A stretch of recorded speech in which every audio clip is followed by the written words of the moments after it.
new Hollywood Reporter article just came out, and it sheds new light on the Blake and Baldoni fiasco. I'm going to break it down for you. So this article begins with a photograph from the premiere of It Ends With Us in New York. Tony Vinciquerra, the CEO of Sony Pictures, the big distributor, he's there on the carpet. It's Ryan and Blake, and it's Hugh Jackman, not Baldoni. It's Hugh Jackman, Ryan's romantic partner. And anyway, the article begins, and it sheds light because we've been waiting to hear about Sony in all of this. It begins, okay, so this is a statement from the head of Sony Pictures, and he did this right at the premiere. Blake's passion and commitment to advancing the conversation around domestic violence is commendable. We love working with Blake, and we want to do 12 more movies with her.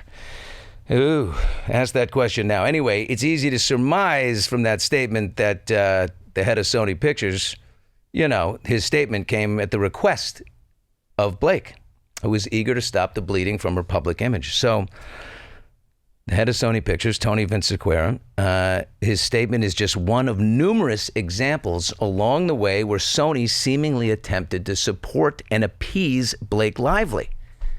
Now remember, I said Sony is not the producer of this movie. They signed up to co-finance and distribute another company's movie, Wayfair.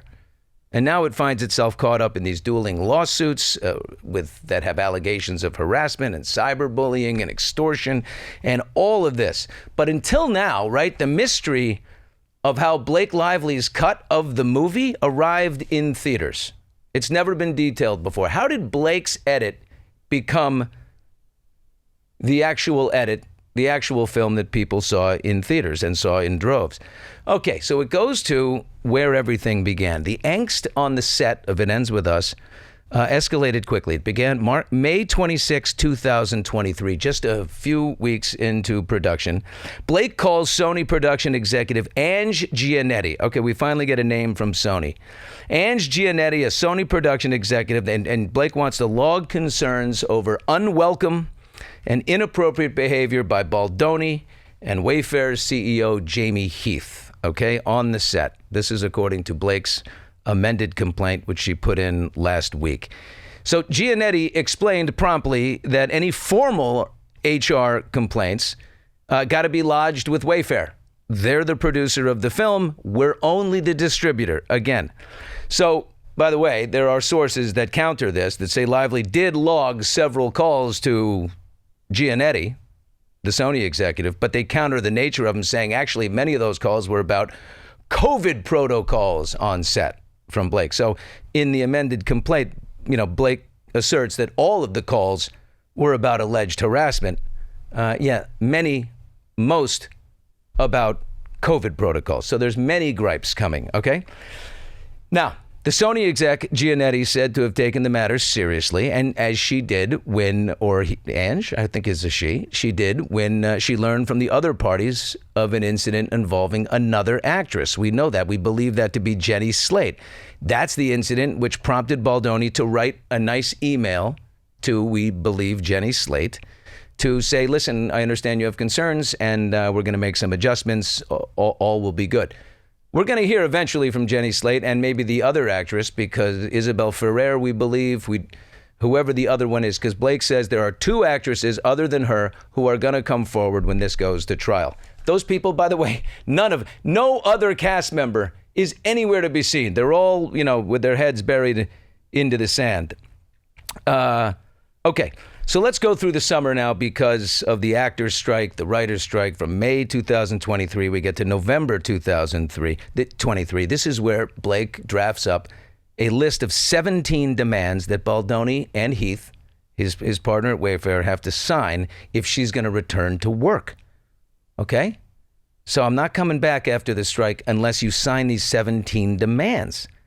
Now, in Baldoni's lawsuit, his countersuit against Blake, he says Sony's legal team advised Wayfair in an email to sign these. He said, sign her demands, but do it with an overall tone that is, part denying the underlying insinuations and allegations, but do it in a way that it doesn't inflame or escalate this disaster any further. So, You're doing it already. Just they're already tipping the hat that this is a really difficult situation with Blake. Okay. So the demands, the 17 demands, I think we know. No spontaneous improvising of any scenes involving physical touching or simulated sex or nudity whenever that's involved. No comments on the artist's physical appearance, meaning Blake's physical appearance, must only be done in connection with the character. Any scene work, nothing personal, just something that has to do with the material. No discussions about the artist's personal experiences with sex or nudity, is certainly not in their marriages or their relationships. The demands also include Sony agreeing to send this executive. Sony, Blake says Sony needs to send Giannetti, this Sony executive, to the set to oversee, and also they need to hire an A-list veteran producer that Lively likes to sort of be around and be a chaperone, if you will. Todd Black is that guy's name, and he gets hired to come. Heath and Baldoni say, we signed it, but we signed it under duress, okay? So in comes Todd Black and Giannetti. Now, following the list of demands here, the Sony exec Giannetti texts Lively on November 29, just end of the month, and says, hey, so glad that Todd is in it now, overseeing everything. Just wanted to check in, offer anything I can. I know this is beyond challenging, to say the least. So there they are, trying to placate Blake. A month later, this is now January 4th, just into the new year, 2024, Sony and Wayfair caught off guard again, and they have a meeting at Lively and Reynolds' Tribeca Loft. They're called there, where she raises a total of 30 concerns, not 17. Now it's gone to 30. However, with a little bit of please don't do this, oh my God, she says, okay, I'll just stick with the original 17. Another saga is about to unfold here. According to Baldoni's amended complaint, Todd Black, the now veteran producer chaperoning on set, informed Wayfair in late February that Blake wanted time in the editing room just for 2 days with Baldoni. We know this. Okay, this is weird. The DGA rules allow a director to work with his edit alone, unencumbered. That's what you get when you're part of the DGA. But Blake wants 2 days. So Baldoni went along with it out of concern that she would, use this 17-point document against him. Wayfair connects with Sony to discuss this unusual situation of an actress now meeting with the director to go over the edits. And the Sony executive says to Baldoni, we're in it with you. At the end of this pain is a big win. Hang in there. Okay, Lively ultimately does join Baldoni in March 12th, in the editing room. But she doesn't show up the second day. So she demands her 2 days. She does one. She leaves. Let's skip to the next month. In April 2024, Sony, now locked in this role of mediator, tells Wayfair that Lively now wants solo time in the room with her own editor, saying she once again raised the specter that she would not promote the film if she doesn't get alone time in the editing room with her own editor. And she commissioned the Deadpool and Wolverine editor, Shane Reed, to come over. So again, Wayfair relents and says, okay, you can have your time in there with him. So from April 22nd to May 1st, Blake works on her cut while Baldoni proceeds along with his. Two separate nations doing their own thing. All right, this is from Blake's amended complaint from last week. The story of the edit of the film is not relevant to Miss Lively's claims of sexual harassment and retaliation. It's just a red herring designed to distract the public away from the grave misconduct by the defendants. The Sony cut is the film that was chosen to be released in theaters. Miss Lively led the Sony cut. I love how Blake keeps referring to the Sony cut. Sony is the distributor and financer. There is no Sony cut. There is a deal between Baldoni, Wayfair and Sony that they have a cut together.